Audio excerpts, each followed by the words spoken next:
Sir जिसके नाम में ही धोखाधड़ी है तो फिर क्या कहा जाए। नाम भी कुछ अलग रखते, पहले अगर इन्हें दिक्कत थी अपने नाम से तो फिर ये इंडिया रख लिया इन्होंने। इंडिया गठबंधन में ऐसा कोई चेहरा बता दीजिए जिसके नाम पे कालिख ना लगी हो। एक इंसान ऐसा कोई बता दो जिसके नाम पे कालिख ना लगी हो, जिसके नाम पे कोई केस ना हो। इंडिया के सारे जितने भी गठबंधन करने वाले, किसी के नाम पे चारा घोटाला है, किसी के नाम पे मूर्ति वाला है, कहीं कोई घोटाला है, कहीं कोल घोटाला है, कहीं कोलगेट घोटाला है, आदर्श घोटाला, बहुत सारे घोटाले हैं। एक एक घोटाले का मतलब कि इतने सारे घोटालों की लिस्ट है कि मैं नाम लेता जाऊंगा शायद शाम भी हो जाएगी। और इतना तगड़ा अमाउंट निकल के आएगा जिसका कोई अनुमान नहीं, शायद कॉपी पे तो लिखना नहीं आएगा सर। तो फिर ऐसे लोगों के बारे में क्या सोचना। तो ये इंडिया गठबंधन तो मेरी समझ से बिल्कुल ख़त्म है। ये आपस में ही लड़ने लग जाते हैं। हर चौथे दिन केजरीवाल जी रूठ के बैठ जाते हैं, हर तीसरे दिन तेजस्वी जी रूठ के बैठ जाते हैं, कभी राहुल जी रूठ के बैठ जाते हैं। ये नहीं चल पाएगा, इंडिया गठबंधन तो ख़त्म है। सब पक्ष विपक्ष एक ही है आज की डेट में। तो मोदी जी हैं, मोदी जी के अपोजिट तो कोई दिखाई ही नहीं देता, कोई चेहरा ही नहीं है। तो फिर बताएं क्या, मोदी जी तो क्लियर ही हैं। 2024 में तो बीजेपी और उसका गठबंधन ही आएगा। और जो गठबंधन बना है वो एक इंडिया नाम से विपक्ष वाला, हमारे तो मोदी जी है। मोदी जी विपक्ष नहीं, राहुल गांधी है, केजरीवाल है। उन लोगों की अपनी सोच है, हमारे लिए क्यों मोदी? मोदी जी ने जो है काम किए हैं, काम के आधार पर मोदी जी। क्या काम किया मोदी जी ने काम क्या क्या नहीं किया ये बताओ, आप बताओ क्या नहीं। 2024 में अरे हम मोदी जी है, उन्होंने अच्छे काम किए। अरे घर घर में गैस पहुंचाई है, जिनके पास सिलेंडर लेने के लिए पैसे नहीं थे 370 धारा हटाई, ठीक है। और जिनके ऊपर छत नहीं थी उन लोगों के ऊपर छत दिया, लेंटर डाल के मकान दिए। और राशन फ्री है, राशन फ्री है। और क्या चाहिए जनता को। अब तो पहुंच रहा है जी, ऐसी बात नहीं है। देखो अब ये बाबा ने बोला इनके गांव में मकान नहीं था, तो अब इनको मकान भी मिला है। और इनको इनके जो गैस सिलेंडर वगैरह भी मिले हैं। और बहुत सारे आते हैं हमारे पास लोग, तो वो भी बताते हैं। अभी एक बिटिया है, इसको भी गैस सिलेंडर वाला कनेक्शन मिला है उज्ज्वला योजना के तहत। अभी इनको ही मिला है, ज़्यादा ज़्यादा 20 दिन हुए जो अभी दोबारा से शुरू हुई है योजना। हाँ इनको ही मिला है। हाँ बिल्कुल बताएंगे। सरकारी योजनाओं का लाभ मिला है बेटा आपको? हाँ बिल्कुल मिला है। क्या मिला है? हमें सिलेंडर फ्री मिला है। अच्छा। गैस भी फ्री मिली है बिल्कुल, और अनाज भी मिलता है, बाकी सब चीज़ मिलती है। ये तो केजरीवाल और विपक्ष का, राहुल गांधी कह रहे हैं कि कुछ मिल ही नहीं रहा गरीबों को। गैस इतना महंगा कर दिया आपने। महंगा गैस नहीं है? नहीं हमारे लिए तो नहीं, फ्री में मिल रही है। फ्री मिल रही है? हाँ मिल रही है ना? हाँ यानी आपको गैस मिला है फ्री में? जी बिल्कुल। और क्या लाभ मिला आपको सरकार से? बहुत सारे लाभ मिले हैं। तो 2024 में कौन पीएम बनेगा?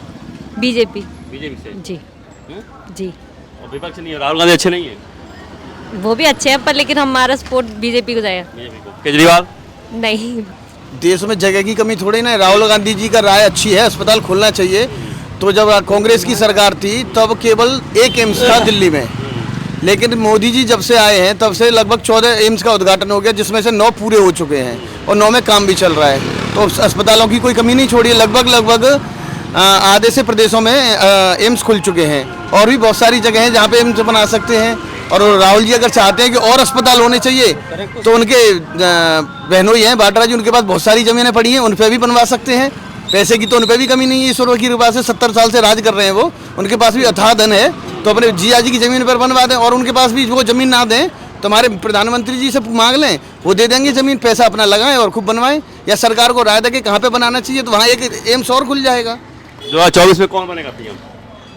बीजेपी। बीजेपी। आपको वही मोदी आएंगे? हाँ। प्राण प्रतिष्ठा को बम ब्लास्ट इसलिए कह रहे हैं कि उन्हें अपना सनातन के बारे में पता ही नहीं है। प्राण प्रतिष्ठा होती क्या है? प्राण प्रतिष्ठा होती है किसी भी मूर्ति के अंदर ईश्वर को स्थापित करना, ईश्वर की मान्यता देना मंत्रों द्वारा। और ये हमारे वेदों ने सिखाया है हमें कि प्राण प्रतिष्ठा मूर्ति के अंदर कैसे की जाती है। प्राण प्रतिष्ठा हो रही है तो मूर्ति में प्राण प्रतिष्ठित किए जाते हैं। राम कोई कल्पना नहीं है। कांग्रेस ने तो ये भी कह दिया था कि राम थे ही नहीं, ये राम सेतु भी गलत है। इसके लिए तो कोर्ट में भी केस हुआ था, याद होगा आपको। लेकिन अब राम कहाँ से आ गए? इतने सालों से राम सेतु भी प्रमाणित हो गया कि राम सेतु है। नासा से भी पता चल गया कि राम सेतु है। राम के मंदिर भी मिल गया। रामलला विराजित भी हो गए। अब रामलला नहीं थे तो अब कहाँ से हो गए? और ये पूरा देश चीख चीख के कह रहा रामलला हम आएंगे, मंदिर वहीं बनाएंगे, और मंदिर भी वहीं बना लिया। सब तारीख भी प्राण प्रतिष्ठा से क्या विपक्ष को डर है क्या कि कहीं इनका वोट ना साफ हो जाए? प्राण प्रतिष्ठा से डर रहा है क्या विपक्ष? इधर जग गए, ये कहीं तक भी नहीं आएंगे। एनडीए का जो गठबंधन है, इंडी पिंडी क्या है, इंडिया है ना, ये गया। इनमें कोई भी चारा नहीं है प्रधानमंत्री लायक, और राहुल तो कतई भी नहीं है।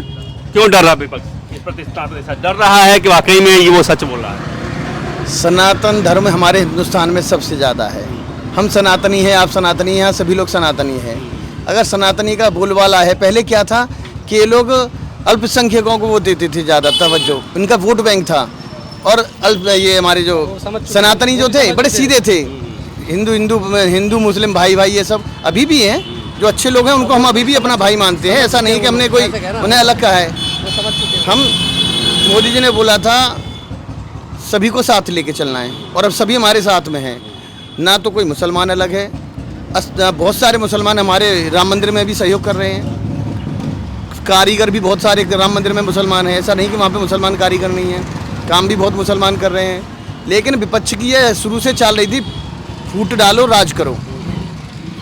तो ये बस हिंदू मुस्लिम करते थे और लड़ाई करवाते थे, दंगे कराते थे इतने। आज अब कोई दंगा नहीं हो रहा, सब हिंदू भी साथ रह रहे हैं, मुसलमान भी साथ रह रहे हैं। ये मेरा पड़ोसी है, रोजाना हम दोनों जने साथ में शाम को रसगुल्ले खाते हैं, कोई दिक्कत नहीं है, 1% कोई परेशानी नहीं है। ये सब कोरी चाल केवल विपक्ष की फैलाई हुई थी, और विपक्ष इसीलिए डर रहा है कि जब राम मंदिर बनेगा तो सनातनी इकट्ठे होंगे और इनका वोट बैंक बिल्कुल ख़त्म हो जाएगा, और ये बिल्कुल ख़त्म हो जाएंगे, और जो बिल्कुल हो चुके हैं।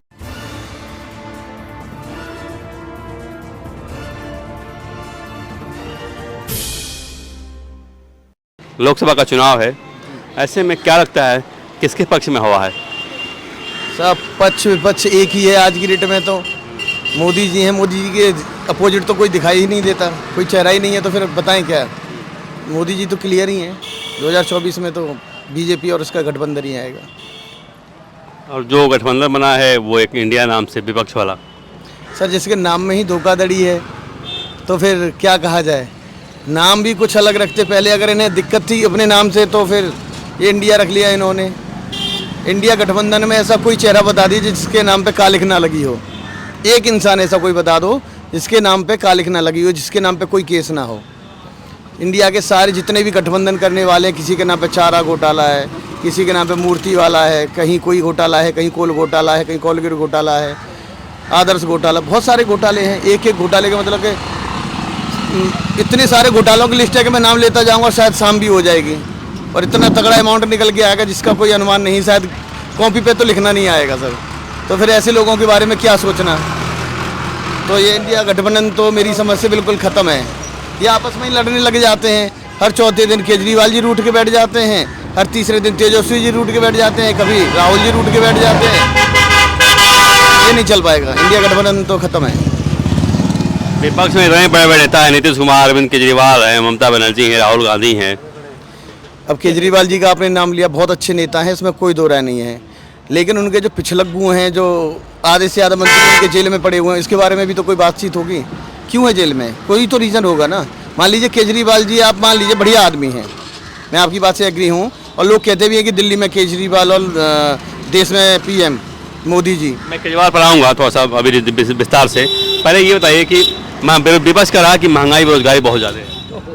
सर अगर आगे बढ़ना है तो कुछ तो खर्च करना पड़ेगा ना। अब आपको अपना मकान बनाना है तो सरिया खरीदनी ही पड़ेगी। जब देश बनाना है तो कुछ न कुछ तो, जो पहले से इतने घोटाले कर रखे, इतना गड्ढा कर रखा है, इस गड्ढे को भी तो भरना पड़ेगा। बिना 2024 में कौन? हमारे तो मोदी जी है। मोदी जी। विपक्ष नहीं, राहुल गांधी है, केजरीवाल है। उन लोगों की अपनी सोच है, हमारे लिए क्यों मोदी? मोदी जी ने जो है काम किए हैं, काम के आधार पर मोदी जी। क्या काम किया मोदी जी ने काम क्या नहीं किया, ये बताओ, आप बताओ क्या नहीं किया। सवाल करें जवाब दो। तो क्या नहीं किया? जो किया है वो पूछ रहे हैं। अरे सारे काम। उज्ज्वला योजना बनाई है, उज्ज्वला योजना, 370 धारा है, और राम मंदिर, जो उन्होंने वादे किए पहले, वो अपने वादे पूरे किए। 370 यानी जो वादा पूरा किया उस पर वोट मिलेगा उनको? बिल्कुल मिलेगा, जो काम करता है उसके लिए तो वोट मिलता ही है। अब क्या लगता है कौन 2024 में? अरे हम मोदी जी है, उन्होंने अच्छे काम किए। अरे घर घर में गैस पहुंचाई है, जिनके पास सिलेंडर लेने के लिए पैसे नहीं थे 370 धारा हटाई, ठीक है। और जिनके ऊपर छत नहीं थी उन लोगों के ऊपर छत दिया, लेंटर डाल के मकान दिए। और राशन फ्री है, राशन फ्री है। और क्या चाहिए जनता को? आए समझ में सब कुछ उन्होंने दे रखा है। सुरक्षा पूरी है, सुरक्षा पूरी मिल रही है। और क्या चाहिए गरीब आदमी के लिए? बीमार हो जाए तो 5 लाख रुपए 5 लाख रुपए का वो है, बीमा है, इलाज हो जाएगा। यानी आप हाँ क्या कर रहे थे?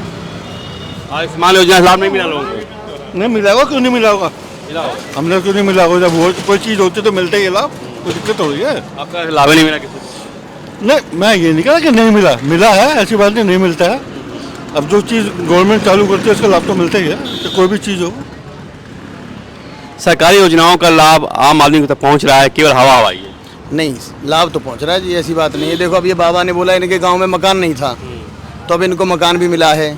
और इनको इनके जो गैस सिलेंडर वगैरह भी मिले हैं। और बहुत सारे आते हैं हमारे पास लोग, तो वो भी बताते हैं। अभी एक बिटिया है, इसको भी गैस सिलेंडर वाला कनेक्शन मिला है उज्ज्वला योजना के तहत। अभी इनको ही मिला है, ज़्यादा 20 दिन हुए जो अभी दोबारा से शुरू हुई है योजना। हाँ, इनको ही मिला है। हाँ बिल्कुल बताएंगे। सरकारी योजनाओं का लाभ मिला है बेटा आपको? हाँ बिल्कुल मिला है। क्या मिला है? हमें सिलेंडर फ्री मिला है, अच्छा, गैस भी फ्री मिली है बिल्कुल, और अनाज भी मिलता है, बाकी सब चीज़ मिलती है। ये तो केजरीवाल और विपक्ष का राहुल गांधी कह रहे हैं कि कुछ मिल ही नहीं रहा गरीबों को, गैस इतना महंगा कर दिया आपने। महंगा गैस नहीं है? नहीं, हमारे लिए तो नहीं, फ्री में मिल रही है। फ्री मिल रही है? हाँ मिल रही है ना? हाँ यानी आपको गैस मिला है फ्री में? जी बिल्कुल। और क्या लाभ मिला आपको सरकार से? बहुत सारे लाभ मिले हैं। तो 2024 में कौन पीएम बनेगा? बीजेपी। बीजेपी से? जी जी। और विपक्ष नहीं है, राहुल गांधी अच्छे नहीं है? वो भी अच्छे हैं, पर लेकिन हमारा सपोर्ट बीजेपी को जाएगा। बीजेपी को। केजरीवाल? नहीं, बीजेपी। हाँ, एक सवाल बताइए, राम मंदिर बन रहा है 22 तारीख को, उसका प्रतिष्ठा। विपक्ष कह रहा है कि वहाँ अस्पताल खोल देते। देश में जगह की कमी थोड़ी ना है। राहुल गांधी जी का राय अच्छी है, अस्पताल खोलना चाहिए। तो जब कांग्रेस की सरकार थी तब केवल एक एम्स था दिल्ली में, लेकिन मोदी जी जब से आए हैं तब से लगभग 14 एम्स का उद्घाटन हो गया, जिसमें से 9 पूरे हो चुके हैं और 9 में काम भी चल रहा है। तो अस्पतालों की कोई कमी नहीं छोड़ी है। लगभग आधे से प्रदेशों में एम्स खुल चुके हैं, और भी बहुत सारी जगह हैं जहाँ पे एम्स बना सकते हैं। और राहुल जी अगर चाहते हैं कि और अस्पताल होने चाहिए तो उनके बहनों ही हैं बाड्रा जी, उनके पास बहुत सारी ज़मीनें पड़ी हैं, उन पर भी बनवा सकते हैं। पैसे की तो उन पर भी कमी नहीं है। ईश्वर की कृपा से 70 साल से राज कर रहे हैं वो, उनके पास भी अथाह धन है, तो अपने जिया जी की ज़मीन पर बनवा दें। और उनके पास भी वो ज़मीन ना दें तो हमारे प्रधानमंत्री जी से मांग लें, वो दे देंगे ज़मीन, पैसा अपना लगाएं और खूब बनवाएं। या सरकार को राय दे कि कहाँ पे बनाना चाहिए, तो वहाँ एक एम्स और खुल जाएगा। 2024 में कौन बनेगा पीएम? बीजेपी। बीजेपी। आपको वही मोदी आएंगे? हाँ, मोदी आएंगे। तो ये जो थर्ड टाइम हैट्रिक लगाने की बात हो रही है मोदी की, ठीक है, लालू पार्टी के बहुत सारे नेता हैं। कोई कह रहा है कि गुलामी की ओर, गुलामी का प्रतीक है राम मंदिर। कोई कह रहा है 22 तारीख को बम विस्फोट हो जाएगा, और तमाम तरह के सवाल उठाए जा रहे हैं। तो क्या कहेंगे इन गठबंधनों को? जो ये कह रहे हैं कि 22 तारीख को बम फोड़ा जाएगा, तो उन्हीं को पहले पकड़ के अंदर करना चाहिए और पूछ लेना चाहिए कि कौन फोड़ रहा है। तुम्हारे पास खबर कहाँ से आई भाई? ये खबर भी तो उनके पास कहीं ना कहीं से आई होगी, या उनके दिमाग प्राण प्रतिष्ठा को बम ब्लास्ट हो रहा है। ये प्राण प्रतिष्ठा नहीं हो रही है, बम ब्लास्ट हो रही है। ये बहुत बड़ी बात कही भाई साहब ने, कि उनको कैसे पता है कि बम ब्लास्ट होगा। नहीं, प्राण प्रतिष्ठा को बम ब्लास्ट बता रहे हैं वो। प्राण प्रतिष्ठा को बम ब्लास्ट इसलिए कह रहे हैं कि उन्हें अपना सनातन के बारे में पता ही नहीं है। प्राण प्रतिष्ठा होती क्या है? प्राण प्रतिष्ठा होती है किसी भी मूर्ति के अंदर ईश्वर को स्थापित करना, ईश्वर की मान्यता देना मंत्रों द्वारा। और ये हमारे वेदों ने सिखाया है हमें कि प्राण प्रतिष्ठा मूर्ति के अंदर कैसे की जाती है। प्राण प्रतिष्ठा हो रही है तो मूर्ति में प्राण प्रतिष्ठित किए जाते हैं। राम कोई कल्पना नहीं है। कांग्रेस ने तो ये भी कह दिया था कि राम थे ही नहीं, ये राम सेतु भी गलत है। इसके लिए तो कोर्ट में भी केस हुआ था, याद होगा आपको। लेकिन अब राम कहाँ से आ गए? इतने सालों से राम सेतु भी प्रमाणित हो गया कि राम सेतु है। नासा से भी पता चल गया कि राम सेतु है। राम के मंदिर भी मिल गया, रामलला विराजित भी हो गए। अब रामलला नहीं थे तो अब कहाँ से हो गए? और ये पूरा देश चीख चीख के कह रहा रामलला हम आएंगे, मंदिर वहीं बनाएंगे, और मंदिर भी वहीं बना लिया। सब तारीख भी प्राण प्रतिष्ठा से क्या विपक्ष को डर है क्या कि कहीं इनका वोट ना साफ हो जाए? प्राण प्रतिष्ठा से डर रहा है क्या विपक्ष? इधर जग गए, ये कहीं तक भी नहीं आएंगे। एनडीए का जो गठबंधन है, इंडी पिंडी क्या है, इंडिया इंडी है ना, ये गया। इनमें कोई भी चारा नहीं है प्रधानमंत्री लायक, और राहुल तो कतई भी नहीं है। क्यों डर रहा विपक्ष इस प्रतिष्ठा से? डर रहा है कि वाकई में ये वो सच बोल रहा है? सनातन धर्म हमारे हिंदुस्तान में सबसे ज़्यादा है। हम सनातनी हैं, आप सनातनी हैं, सभी लोग सनातनी हैं। अगर सनातनी का बोलबाला है, पहले क्या था कि ये लोग अल्पसंख्यकों को वो देते थे ज़्यादा तवज्जो, इनका वोट बैंक था। और ये हमारे जो सनातनी जो थे बड़े सीधे थे, हिंदू मुस्लिम भाई भाई ये सब अभी भी हैं, जो अच्छे लोग हैं उनको हम अभी भी अपना भाई मानते हैं। ऐसा नहीं कि हमने कोई उन्हें अलग कहा है। हम मोदी जी ने बोला था सभी को साथ लेके चलना है, और अब सभी हमारे साथ में हैं। ना तो कोई मुसलमान अलग है, बहुत सारे मुसलमान हमारे राम मंदिर में भी सहयोग कर रहे हैं। कारीगर भी बहुत सारे राम मंदिर में मुसलमान हैं, ऐसा नहीं कि वहाँ पे मुसलमान कारीगर नहीं है, काम भी बहुत मुसलमान कर रहे हैं। लेकिन विपक्ष की ये शुरू से चल रही थी फूट डालो राज करो, तो ये बस हिंदू मुस्लिम करते थे और लड़ाई करवाते थे, दंगे कराते थे इतने। आज अब कोई दंगा नहीं हो रहा, सब हिंदू भी साथ रह रहे हैं, मुसलमान भी साथ रह रहे हैं। ये मेरा पड़ोसी है, रोजाना हम दोनों जने साथ में शाम को रसगुल्ले खाते हैं, कोई दिक्कत नहीं है, 1% कोई परेशानी नहीं है। ये सब कोरी चाल केवल विपक्ष की फैलाई हुई थी, और विपक्ष इसीलिए डर रहा है कि जब राम मंदिर बनेगा तो सनातनी इकट्ठे होंगे और इनका वोट बैंक बिल्कुल ख़त्म हो जाएगा, और ये बिल्कुल ख़त्म हो जाएंगे, और जो बिल्कुल हो चुके हैं। यानी प्राण प्रतिष्ठा जो मामला है वो सियासत उस पर हो रही है, और कहा जा रहा है कि पहले तुष्टिकरण करती थी पार्टियां, अब हिंदू मुस्लिम किया जा रहा है। कहाँ हिंदू मुस्लिम? 1% नहीं है। ये भाई मुसलमान है, मेरे साथ बैठता है, अच्छा हिंदू है, ये बराबर में मुसलमान है मेरा, हम साथ रहते हैं, कोई दिक्कत नहीं है। मेरे पास 50 मुसलमान कस्टमर हैं, 50 लोग आते हैं मेरे पास, कोई 1% दिक्कत नहीं है। 2024 में कौन बनेगा पीएम? 2024 में तो बीजेपी आएगी, मोदी आएगा जी। मोदी जी। क्यों मोदी? मोदी जी। मोदी क्यों? मोदी आएगी, मोदी ने बहुत काम करा है जी। काम किया है? हाँ जी। तो सवाल ये था कि पहले तुष्टिकरण की बात हो रही थी, अब हिंदू मुसलमान की बात हो रही है, लेकिन विपक्ष का कहना है कि अगर हम एक पर एक सीट खड़ा करेंगे, बीजेपी का एक और इंडी गठबंधन का एक, तो फाइट होगी ना? सर ख्वाब देखना कोई बुरी बात तो नहीं है, देखने दीजिए। भाई आंखें बंद कर ली और कह दे कि अंधेरा हो गया तो ये सूरज थोड़ी ना बंद हो जाए। मैं कह दूं आंख बंद हो गई जी, अंधेरा हो गया, रात हो गई, ऐसा तो नहीं होता ना। तो सपने देखने में कोई बुराई नहीं है ना, तो देखने दीजिए विपक्ष को सपने। विपक्ष मुंगरी का सपने देख रहा है, इसमें तो कोई दो राय है नहीं कि वो दिन में आंखें बंद करके सपने देखना चाह रहा है विपक्ष, नहीं हो पाएगा। राहुल गांधी भारत जोड़ो यात्रा निकाल रहे हैं अभी 14 तारीख से, तो क्या ये दूसरी बार जो निकालने जा रहे हैं इसका लाभ मिलेगा? बात कहूँगा मैं, राहुल गांधी जी ने भारत जोड़ो यात्रा निकाली थी। भारत चेहरा साफ नहीं आएगा तो हमको बनाने में समस्या होगी। समझ दूंगा, तुम टेंशन मत लो। हाँ समझ दूंगा। अरे कैसी बात करते यार, तुम इतना प्यारे हो इसलिए मैं तुम समझा रहा हूँ, वरना तो नहीं, तुम बात नहीं करते। तो मैं क्या कह रहा था कि मैं बताता हूँ आपको, आपने यात्रा की बात कर रहे थे, राहुल गांधी जी ने भारत जोड़ो यात्रा की थी। भारत टूटा कब था साहब? भारत तो शुरू से ही एक है। भारत तो इतना कायदे से, अगर राहुल गांधी जी को अगर भारत यात्रा करनी थी सिंध प्रांत से लेके जो आप पाकिस्तान में है, पाकिस्तान से लेके अफगानिस्तान तक करनी थी, क्योंकि भारत के हिस्से तो उनके दादाजी ने तोड़े थे ना, नेहरू जी ने। सिंध पाकिस्तान दे दिया, बांग्लादेश दे दिया, और सब इधर अफगानिस्तान दे दिया, ये सब दे दिए पहले ही। उनको जोड़ना चाहिए ना भारत में, जो भारत पहले से ही जुड़ा हुआ है उसको क्या जोड़ने के लिए? इन जो 3 टुकड़े देश के हुए 47 में, उसका डैमेज कंट्रोल कर रहे हैं क्या भारत? मुझे नहीं पता भाई, इतना ज्ञान नहीं मुझे। ज्ञान नहीं है, ठीक है आप बताओ। जो 3 टुकड़े देश के हुए तो क्या उसका डैमेज कंट्रोल है क्या ये भारत जोड़ो यात्रा? अगर राहुल गांधी को करना चाहिए था तो मेरे हिसाब से तो यही करना चाहिए था कि वहाँ से लेके वहाँ तक करते, तो शायद कुछ फायदा था। लेकिन ये जब जुड़े हुए देश को क्या जोड़ना, यहाँ तो कुछ टूटा ही नहीं है। इन्होंने जुड़े हुए देश को अलग अलग कर दिया, इन्होंने बांग्लादेश अलग कर दिया, वो अलग कर दिया। बताओ, एक ही था पूरा, फिर भी कोई फायदा है? ये बताओ। ये बताइए, ईडी सम्मन भेज रहे केजरीवाल को बार बार, 3 बार भेज चुके, नहीं जा रहे हैं वो, तो क्या क्या डर है उनको? डर का तो पता नहीं, पर लेकिन गवर्नमेंट अगर किसी को जो है कोई भी सम्मान भेजती है तो उनको जाना चाहिए। जांच में शामिल होना चाहिए। जांच में शामिल होना चाहिए, सहयोग करना चाहिए, सबका जो है काम होता है। अगर कोई हमारे पास आप आए हो तो आप भी तो जो है पूछ रहे हो ना हमसे, तो ऐसे जो है सबका सहयोग तो करना चाहिए। जो बात सच है उसे बोलने में क्या दिक्कत है। अगर केजरीवाल जी साफ है तो उन्हें कोई डर नहीं होना चाहिए, सहयोग करना चाहिए। जांच एजेंसियां इसलिए होती हैं कि किसी को कोई परेशानी है तो उसकी परेशानी दूर की जाए। अगर उन्हें कोई शक है तो उनके शक को दूर कर दें, जांच में सहयोग करें। अगर केजरीवाल जी वैसे तो अफसर आवे, अगर हमारे पास कोई अफसर आता है, हम सच्चे हैं तो हमें तो हमारा फर्ज बनता है उनकी जांच में सहयोग करना। क्यों नहीं कर रहे हैं? कोई दाल में कोई काला है या कोई दाल काली है? देखो वो तो परखने वाले परखेंगे, जांच के बाद ही पता लगती है, परखने के बाद ही पता लगेगी। अब इस बात में हम कैसे कह सकते हैं।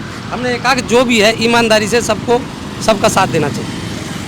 गिरफ्तारी का डर सता रहा है उनको। अब वो तो उनको भी पता है साहब, इस विषय में तो हम नहीं बता अगर सकते। कुछ गलत किया होगा गलत किया होगा तो गिरफ्तारी भी होगी, और नहीं और किया नहीं होगा होगा गलत तो नहीं तो नहीं होगा। सतारा होगा। दवा घोटाले के बाद दारू घोटाले के बाद दवा घोटाले के बाद क्या नाम है, दारू घोटाले के बाद दवा घोटाले का नाम आ रहा है। ऐसा है, दारू हम पीते नहीं है साहब, ना हमारा दारू से कोई संपर्क है। और दवा की रही बात तो जांच में पता लग जाएगा। श्रीमान जी अभी तो ये जांच चल कहा जा रहा है कि एक दिन में मोहल्ला क्लिनिक में 500 मरीज देखा गया है और जितने नंबर है सब फर्जी नंबर है ही नहीं। 1 2 3 4 5 लिख दिया गया, कहीं कहीं 0 लिख दिया गया है। हाँ, मैंने भी न्यूज़ ये पढ़ी थी, हिंदुस्तान अखबार में आई थी कि बहुत सारे पेशेंट्स के सामने कोई मोबाइल नंबर ही नहीं है, 0 नंबर लिखा हुआ है। तो ऐसा भी होता है किसी के पास मोबाइल ना हो उस टाइम पे, ना उसने 0 लिखा दिया हो, लेकिन ये जांच का विषय है और इस पर जांच होनी चाहिए। लेकिन उसमें कहा गया कि जो नंबर है 00 वाले उस पर उनकी जांच रिपोर्ट भेजी गई है, मतलब तो फर्जीवाड़ा दिखाई दे रहा था। अगर फर्जीवाड़ा है तो उस पर कार्रवाई भी होनी चाहिए। अगर 00 नंबर जांच रिपोर्ट कहाँ भेजा आपने? 00 नंबर जांच रिपोर्ट में है तो उनकी संख्या भी अगर 00 नंबर आपने लिया मोबाइल का तो जांच रिपोर्ट कहाँ भेजा होगा? मोबाइल नंबर तो है नहीं, 00 कैसे देंगे उसका? तो 2 का, 4 का, 10 का, 20 का ही 00 होगा ना। अगर ये संख्या हजारों में लाखों में जाती है तो फिर ये घोटाला है भाई। आज की दुनिया में मोबाइल आज के टाइम में रिक्शे वाले के पास भी है, रेडी वाले के पास भी, जो कूड़ा बीनता है उसके पास भी है। अगर मान लीजिए कुछ लोग ऐसे हैं जिनके पास मोबाइल नहीं है तो उनके नंबर के आगे 0 लिखा होगा। उनकी संख्या मात्र 1000 में केवल 10 होगी। अगर 1000 में 10 के अलावा अगर ज़्यादा संख्या होती है, करोड़ों में आती है संख्या, लाखों में आती है, तो फिर ये जांच का विषय है। इतना नंबर गायब नहीं होना चाहिए, इतने पेशेंट खाली नहीं हो सकते जिनके पास मोबाइल नंबर ना हो। ये जांच का विषय, इस पर जांच होनी चाहिए। अरे क्या राहुल दावेदार नहीं है पीएम बनने के? सर वो अभी तक अपना घर तो बसा नहीं पाए, वो देश को क्या बसाएंगे भाई साहब। पहले अब शादी वादी तो कर लें। हम तो कब से इंतजार कर रहे थे नाचेंगे उनकी शादी में, लेकिन उन्होंने न शादी करी न नाचने का मौका दिया।